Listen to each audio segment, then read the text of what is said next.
اللہ رب العالمین کی تحلیل بیان کرتے ہیں تو اس کا فائدہ کیا ہے؟ اسلام میں، شریعت اسلامیہ میں، دین کے اندر اس کے بے شمار فوائد ہیں۔ ان فوائد میں سے سب سے پہلا فائدہ یہ ہے کہ انہو یطرد الشیطان، کہ جب ایک انسان صبح و شام اللہ رب العالمین کا ذکر کرے گا، اللہ رب العالمین کو یاد کرے گا، تو یہ ذکر کرنا یہ ہم سے شیطان کو دور کر دے گا اور ہم کو شیطان گمراہ نہیں کر پائے گا۔ اسی طریقے سے اس کا دوسرا فائدہ یہ ہے کہ انہو یزیل الہم والغم عن القلب، کہ اگر ہم اللہ رب العالمین کا ذکر و اذکار کرتے ہیں تو ہمارے دلوں سے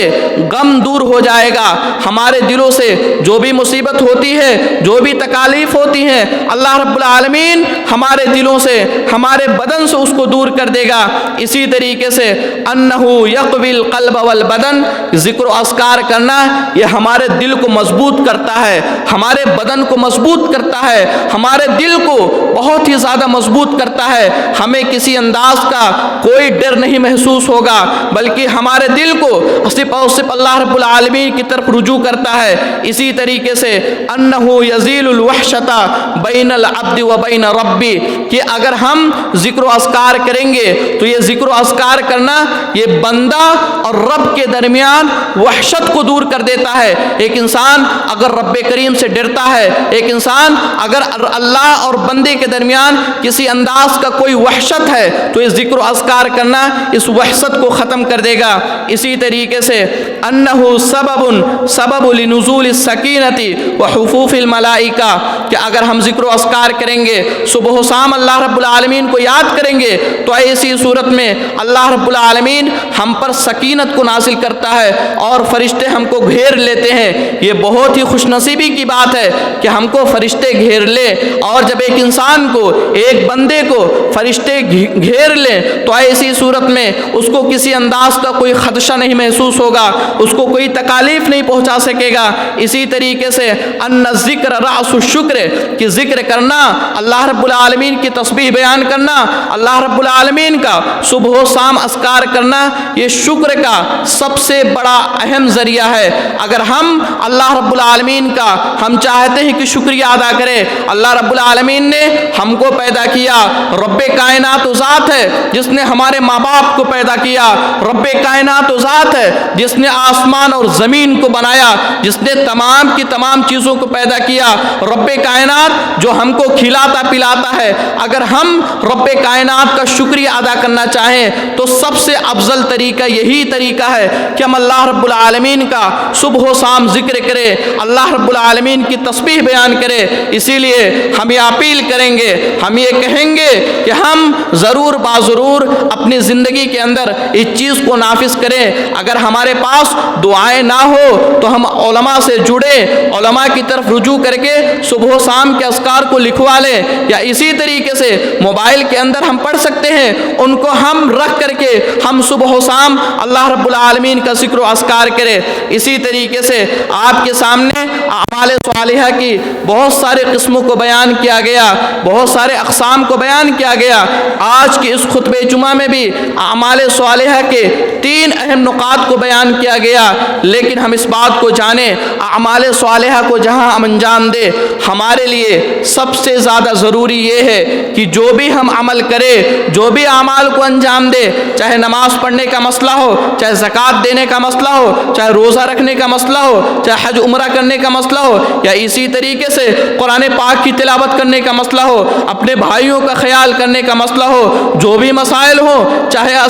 ذکر و اذکار کا مسئلہ ہو، توبہ استغفار کرنے کا مسئلہ ہو، جو بھی مسائل ہو، اعمال صالحہ کے بارے میں ہماری یہ ذمہ داری ہے کہ ہم اس بات کو جانیں کہ تمام کے تمام اعمال کو ہم ہمیشگی کے ساتھ کریں، ہم مداومت کے ساتھ کریں، ہم تسلسل کے ساتھ کریں۔ یہ نہیں کہ ایک انسان ایک دن آیا نماز پڑھ لیا، اس کے بعد پورا کا پورا ہفتہ غائب ہو جائے۔ ایک انسان آئے جمعہ کی نماز پڑھ لے، جمعہ کی نماز میں شرکت حاصل کر لے، جمعہ کی نماز پڑھنے کے بعد پورا کا پورا ہفتہ مسجدوں سے غائب ہو جائے، اور جب اگلا ہفتہ آئے تو اس کے بعد جمعہ میں ہم حاضری دے۔ یہ نہیں کہ ہم ایک دن قرآن مجید کی تلاوت کرے، ہم نے بیٹھا ایک دن ہم بیٹھے بیٹھے اور ایک پارہ قرآن مجید کی تلاوت کر لے، ایک پارہ قرآن مجید کو پڑھ لے، اس کے بعد پورا کا پورا مہینہ ہم قرآن مجید کو نہ کھولے، یا اسی طریقے سے ہم ہفتے میں سنت کے روزے ایک ہفتے میں 3-4 دن رکھ لے،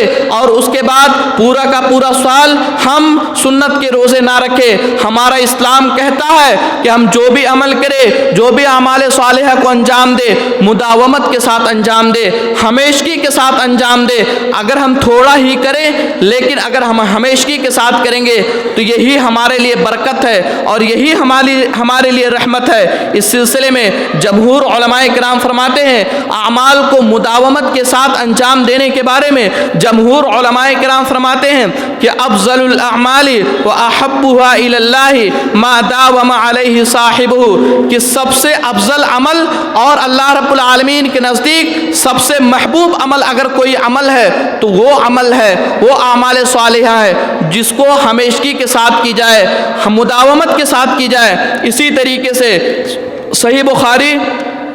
اور مسلم دونوں کی روایت ہے، اماں عائشہ رضی اللہ تعالیٰ عنہ کہتی ہیں کہ قال رسول اللہ صلی اللہ علیہ وسلم، کہ اللہ کے رسول صلی اللہ علیہ وسلم نے فرمایا، آپ نے فرمایا احب الاعمال الی اللہ تعالی ادومها وان قل، کہ اللہ کے رسول نے فرمایا کہ اللہ رب العالمین کے نزدیک سب سے محبوب عمل اگر کوئی عمل ہے تو وہ عمل ہے جس کو ہمیشہ کیا جائے۔ اسی طریقے سے صحیح بخاری کی روایت ہے، اماں عائشہ رضی اللہ تعالیٰ عنہ اس کی بھی روایت کرتی ہیں، کہتی ہیں وقان النبی صلی اللہ علیہ وسلم اذا صلی صلاۃ احب ان یداومها علیہا، کہ اماں عائشہ رضی اللہ تعالیٰ عنہ کہتی ہیں کہ اللہ کے نبی صلی اللہ علیہ وسلم جب کوئی نماز پڑھتے تھے، سنت کی نماز کوئی نماز پڑھتے تھے تو اس کو وہ یہ چاہتے تھے کہ اس کو ہمیشہ نماز پڑھے، مداومت کے ساتھ پڑھے، یہ نہیں کہ ایک دن نماز پڑھ لے اس کے بعد دوسرے دن نماز کو چھوڑ دے۔ سنت کی نماز ایک دن پڑھے رات میں، اس کے بعد پورا کا پورا سال ہم نماز نہ پڑھے۔ اللہ کے نبی صلی اللہ علیہ وسلم جو کام کرتے تھے اس کو ہمیشگی کے ساتھ کرنے کی چاہت ہوتی تھی، تو ہماری یہ ذمہ داری ہے کہ ہم کوئی بھی اعمال کرے، جو بھی اعمال اس ممبر سے ذکر کیے گئے اعمال صالحہ میں سے جو بھی اعمال کرے، جو بھی اعمال کتاب و سنت سے ثابت ہے، اگر ہم ان اعمال کو انجام دیں تو ہماری یہ چاہت ہونی چاہیے کہ اس کو ہمیشگی کے ساتھ پڑھے۔ اگر ہم قرآن مجید کی تلاوت کرنے کا مسئلہ ہو تو اگر ہم روزانہ ایک صفحہ پڑھے لیکن روز آنا پڑھے، یہ ہمارے لیے بہتر ہے۔ یہ نہیں کہ اگر ہم نے ایک دن بیٹھ کر کے پوری سورت کی تلاوت کر لی، ایک پارہ کی تلاوت کر لیا، اس کے بعد پورا کا پورا ہفتہ ہم قرآن مجید کو بند کر دیں۔ کوئی بھی عمل اعمال صالحہ کو مداومت کے ساتھ کرنے کا فائدہ کیا ہے؟ اس سلسلے میں ہمارا اسلام، ہمارا دین کیا کہتا ہے؟ ہم اعمال صالحہ کو اگر ہمیشگی کے ساتھ کرتے ہیں، مداومت کے ساتھ کرتے ہیں تو اس کا فائدہ کیا ہے؟ اس کا سب سے بڑا فائدہ یہ ہے کہ حب لمحبت اللہ، کہ مداومت کے ساتھ اعمال صالحہ کو انجام دینا، یہ اللہ رب العالمین سے محبت کے اسباب میں سے ایک سبب ہے۔ جیسا کہ سورہ بقرہ کے اندر اللہ رب العالمین نے فرمایا، آپ نے فرمایا کہ ان اللہ یحب التوابین ویحب المتطہرین، اللہ رب العالمین نے سورہ بقرہ کے اندر فرمایا کہ بے شک اللہ رب العالمین توبہ کرنے والوں کو اور پاک صاف رہنے والوں کو پسند کرتا ہے۔ کون سے توبہ کرنے والوں کو پسند کرتا ہے؟ ان توبہ کرنے والوں کو پسند کرتا ہے جو ہمیشگی کے ساتھ کرتے ہیں، ہمیشہ اللہ رب العالمین سے توبہ استغفار کرتے ہیں، ہمیشہ ہر مسئلے میں جب بھی اس سے غلطیاں ہوتی ہے اللہ رب العالمین کی طرف رجوع کرتے ہیں، ان لوگوں کو اللہ رب العالمین محبت کرتا ہے۔ اسی طریقے سے تنہا عن الفواحش، کہ اگر ہم اعمال صالحہ کو مداومت کے ساتھ کریں گے، ہمیشگی کے ساتھ انجام دیں گے تو یہ ہم سے ہمارے فواحش چیزوں کو روک دے گا، غلط کاموں سے کرنے سے روک دے گا۔ اس کی دلیل کیا ہے؟ اللہ رب العالمین نے قرآن مجید کے اندر فرمایا، آپ نے فرمایا وَأَقِمِ الصَّلَاةَ إِنَّ الصَّلَاةَ تَنْهَى عَنِ الْفَحْشَاءِ الفحشاء والمنکر، آپ نے فرمایا امر کا صیغہ استعمال کر کے یہ حکم دیا کہ اے لوگوں، تمام کے تمام لوگوں کو فرمایا کہ وَأَقِمِ الصَّلَاةَ، نماز قائم کرو، نماز پڑھو، ان الصلاۃ تنہا عن الفحشاء والمنکر، کیونکہ نماز انسان کو تمام کے تمام فحش کاموں سے، تمام کی تمام برائیوں سے روکتا ہے۔ لیکن نماز ہم کو کب روکے گا؟ جب ہم نماز 5 وقت کی نماز پڑھیں گے، ہمیشگی کے ساتھ پڑھیں گے۔ اگر ہم 1-2 وقت کی نماز پڑھیں، 3 وقت کی نماز کو چھوڑ دیں، اگر ہم ایک دن نماز پڑھیں، اسی طریقے سے 5-6 دن نماز نہ پڑھے، صرف جمعہ کی نماز پڑھے تو معاف فرمائیں گے۔ یہ نماز ہم کو فواحش چیزوں سے، غلط چیزوں سے نہیں روکے گا۔ تو نماز مداومت کے ساتھ اگر ہم نماز کو پڑھیں گے، اعمال صالحہ کو انجام دیں گے، تو ایسی صورت میں یہ اعمال صالحہ ہم سے ہماری غلط چیزوں سے روکے گا۔ اسی طریقے سے انہا سبب لدخول الجنہ، کہ اگر ہم اعمال صالحہ کو مداومت کے ساتھ انجام دیں گے، ہمیشگی کے ساتھ انجام دیں گے، تو یہ جنت میں داخل ہونے کے اسباب میں سے ایک سبب ہے۔ اللہ رب العالمین نے سورہ معارج کے اندر فرمایا، آپ نے فرمایا کہ الذین هم علی صلاتهم دائمون، کہ جنت میں وہ لوگ ہوں گے، الذین، وہ لوگ جنت کے اندر ہوں گے، ہم علی صلاتهم دائمون، جو نماز کو دائمی کے ساتھ پڑھتے ہیں، ہمیشگی پڑھتے ہیں، وہ لوگ جنت کے اندر ہوں گے۔ تو ہمیشہ نماز پڑھنا، ہمیشہ اعمال صالحہ کو انجام دینا، یہ جنت میں داخل ہونے کے اسباب میں سے ایک بنیادی سبب ہے۔ اس لیے ضروری ہے، ہمارے لیے ضروری ہے کہ ہم کوئی بھی کام کریں اس کو ہمیشگی کے ساتھ کریں۔ اور آج ہم خود دیکھیں، اپنے آپ کو دیکھیں، اپنے گھر والوں کو دیکھیں، اپنے اولاد کو دیکھیں، کیا ہمارے اولاد، کیا ہماری بیوی یا گھر والے، ہمارے ماں باپ ہمیشگی کے ساتھ انجام کو دیتے ہیں کہ نہیں دیتے؟ اگر نہیں تو ایسی صورت میں ہم اپنے آپ کی اصلاح کریں، اپنے اولاد کی اصلاح کریں، اپنے ماں باپ کی اصلاح کریں، اپنے گھر والوں کی اصلاح کریں، تاکہ ہم بھی جنت کے اندر داخل ہو سکے۔ اسی طریقے سے ہم دیکھیں، ہم اعمال صالحہ کو انجام دیں تو ایسی صورت میں ہمارے سامنے یہ ہونی چاہیے کہ ہم جو بھی اعمال کو انجام دیں، جو بھی اعمال صالحہ کو انجام دیں، وہ کتاب و سنت کے مطابق ہو۔ اگر ہم کوئی بھی عمل کرتے ہیں، کوئی بھی اعمال کرتے ہیں، اگر کتاب و سنت کے مطابق نہیں ہے تو ایسا عمل قابل قبول نہیں ہے، ایسا عمل کا کوئی فائدہ نہیں ہے۔ اللہ کے رسول نے فرمایا، آپ نے فرمایا کہ من عمل عملا لیس علیہ امرنا فہو رد، کہ اگر کوئی شخص ایسا عمل کرتا ہے جو کتاب و سنت کے مخالف ہو، جس پر ہمارا فیصلہ نہ ہو، تو ایسا عمل قابل قبول نہیں ہے، ایسا عمل مردود ہے۔ تو ہمارے لیے ذمہ داری ہے کہ جو بھی اعمال صالحہ بیان کیے گئے، ہم ان اعمال صالحہ کو، یا جو بھی اعمال صالحہ کتاب و سنت سے ثابت ہو، ان اعمال صالحہ کو ہم کتاب و سنت کے مطابق انجام دے۔ ہم بدعت و خرافات سے رکے، ہم کسی کے ائمہ کے اقوال کو، کسی ائمہ کے، کسی پیر کے، کسی بزرگ کے اقوال کو اگر کتاب و سنت کے مخالف ہو تو ہم اس کو چھوڑ کر کے ہم کتاب و سنت کی طرف رجوع کریں۔ اسی طریقے سے ہم جو بھی مسائل ہو اعمال صالحہ کے بارے میں یا دین کے بارے میں، شریعت اسلامیہ کے بارے میں، اگر ہمارے مابین کسی چیز میں اختلاف ہو جائے، کسی معاملے میں اختلاف ہو جائے، تو ایسی صورت میں ہم کتاب و سنت کی طرف رجوع کریں۔ اللہ رب العالمین قرآن مجید کے اندر فرماتا ہے، یہی فرماتا ہے فردوہ الی اللہ ورسول، آپ نے فرمایا کہ اگر تمہارے مابین کسی مسئلے میں اختلاف ہو جائے تو تم کتاب و سنت کی طرف رجوع کرو، کتاب و سنت کے مطابق اس کو انجام دو۔ اسی طریقے سے ہم جو بھی اعمال صالحہ کو انجام دے، ہمارے لیے ضروری ہے، ہماری یہ ذمہ داری ہے کہ ہم ان اعمال صالحہ کو اللہ رب العالمین کی خوشنودی کے لیے انجام دے، اللہ رب العالمین سے تقرب حاصل کرنے کے لیے انجام دے، اللہ رب العالمین سے تقوی اور پرہیزگاری اختیار کرنے کے لیے انجام دے، لوگوں کو خوش کرنے کے لیے انجام نہ دے، بلکہ ہماری ذمہ داری ہے ہم اعمال صالحہ کو انجام دے تو صرف اور صرف اللہ رب العالمین کے لیے انجام دے۔ اسی طریقے سے اگر ہم اعمال صالحہ کو کتاب و سنت کے مطابق انجام دیں گے، اگر ہم اعمال صالحہ کو اللہ رب العالمین کی خوش خوشنودی کے لیے انجام دیں گے تو اعمال صالحہ کو انجام دینے کا فائدہ کیا ہے، اس کا دنیا میں کیا فائدہ ہے اور آخرت میں کیا فائدہ ہے۔ اعمال صالحہ کو انجام دینے کے سلسلے میں اللہ رب العالمین اس کا سب سے بڑا فائدہ یہ ہے کہ الحیات الطیبہ، کہ اگر ہم اعمال صالحہ کو انجام دیں گے، اگر ہم اس کائنات کے اندر، اس دنیا کے اندر کتاب و سنت کے مطابق اعمال صالحہ کو انجام دیں گے تو اللہ رب العالمین اسی دنیا کے اندر ہم کو اچھی زندگی عطا فرمائے گا، ہم کو حیات طیبہ عطا فرمائے گا۔ جیسا کہ سورہ نحل کے اندر اللہ رب العالمین نے فرمایا، آپ نے فرمایا کہ من عمل عملا صالحا من ذکر او انثى وهو مؤمن فلنحيينه حیاتا طیبہ۔ آپ نے فرمایا چاہے مرد ہو یا عورت ہو، اگر نیک اعمال کو انجام دیں گے، اعمال صالحہ کو انجام دیں گے تو ایسی صورت میں ہم اسی دنیا کے اندر، اسی کائنات کے اندر اس کو اچھی زندگی عطا فرمائیں گے۔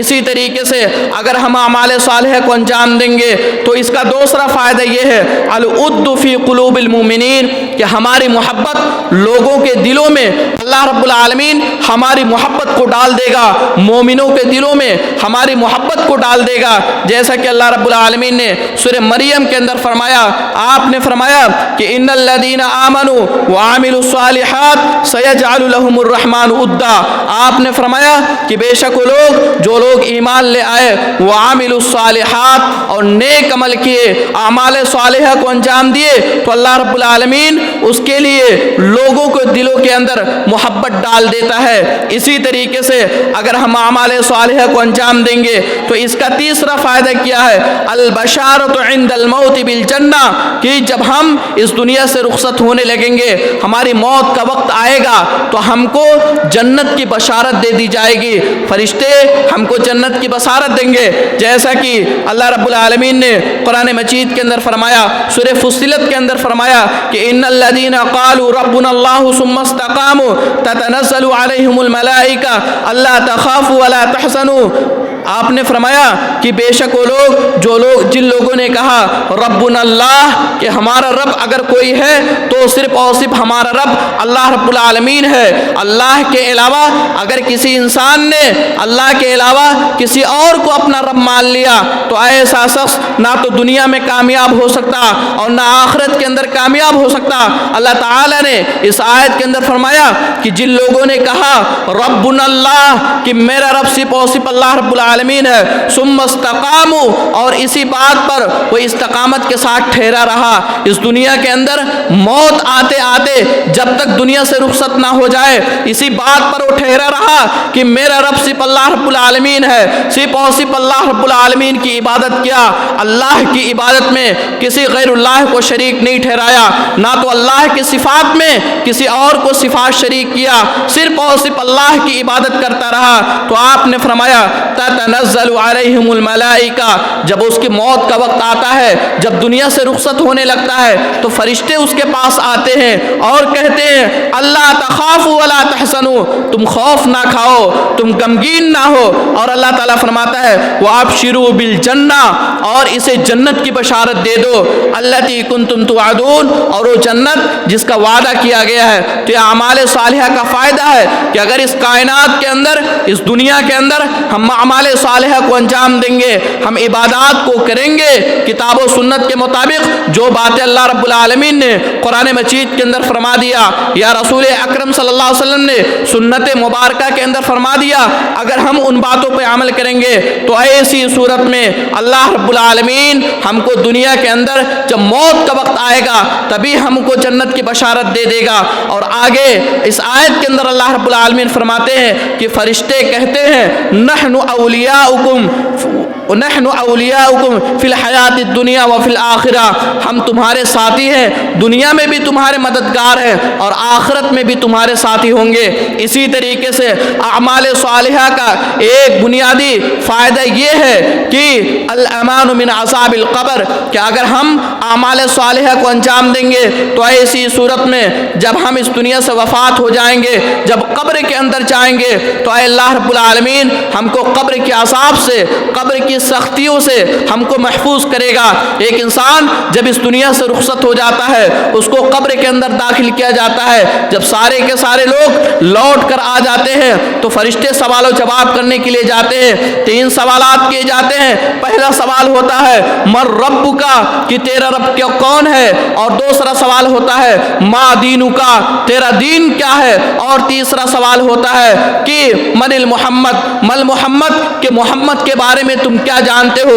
یہ 3 سوالات کیے جائیں گے۔ اگر ہم اس کائنات کے اندر، اس دنیا کے اندر اعمال صالحہ کو انجام دیں گے، تبھی ایسی صورت میں ہم قبر کے سوالات کے جواب دے سکیں گے، ورنہ ہم کو کہنا پڑے گا لا ادری، مجھ کو نہیں پتا۔ اور جب ایک انسان قبر کے سوالات کا جواب دے دے گا تو اس کے بارے میں اللہ رب العالمین فرماتے ہیں، حکم دے گا ثم یفتح له باب من ابواب الجنہ، اس کے لیے اسی قبر ہی کے اندر جنت کے دروازوں میں سے ایک دروازہ کھول دیا جاتا ہے، فیقال له هذا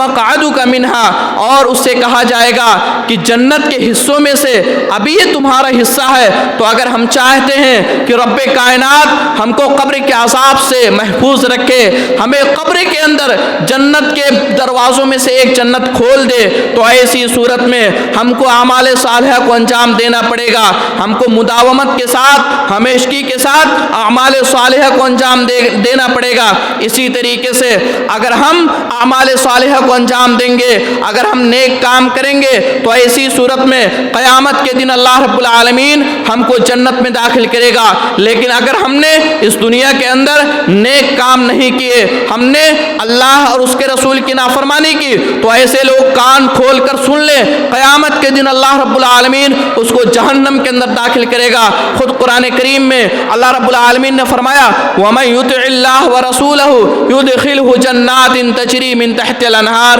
خَالِدِينَ فِيهَا، اللہ رب العالمین نے واضح طور سے فرما دیا کہ جو شخص اللہ اس کے رسول کی اطاعت کرے گا، قیامت کے دن اللہ رب العالمین اس کو ایسی جنت کے اندر داخل کرے گا جس کے نیچے نہریں جاری ہوں گی۔ تو اگر ہماری چاہت ہے کہ اللہ رب العالمین ہم کو قیامت کے دن جنت میں داخل کرے، تو ہم اس دنیا کے اندر ہم کو جو موقع ملا ہے ہم اس کو غنیمت سمجھ کر کے، ہم اس موقع کا فائدہ اٹھا کر کے اللہ رب العالمین کے لیے، اللہ رب العالمین کی خوشنودی کے لیے اعمال صالحہ کو انجام دے۔ آخر میں اللہ رب العالمین سے دعا ہے کہ رب کائنات ہم نے جو باتیں سنی ہے تو ہمیں اس پر عمل کرنے کی توفیق عطا فرما۔ رب کریم تو ہمیں زیادہ سے زیادہ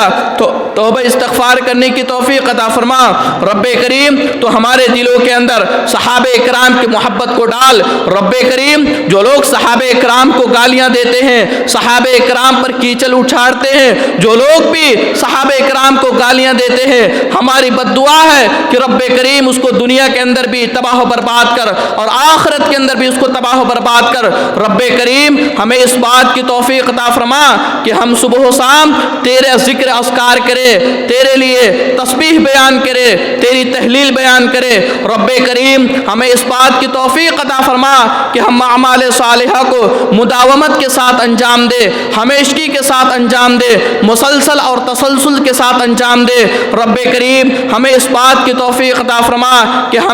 ہمیں اللہ رب العالمین ہمیں عذاب قبر سے، اسی طریقے سے جہنم کے عذاب سے بچا کر کے قیامت کے دن ہم کو جنت میں داخل کر۔ رب کریم جب تک ہم جیے، جب تک اسلام پر جیے، اور جب ہمارا خاتمہ ہو تو ایمان پر ہو، آمین۔ وآخر دعوانا الحمد للہ رب العالمین۔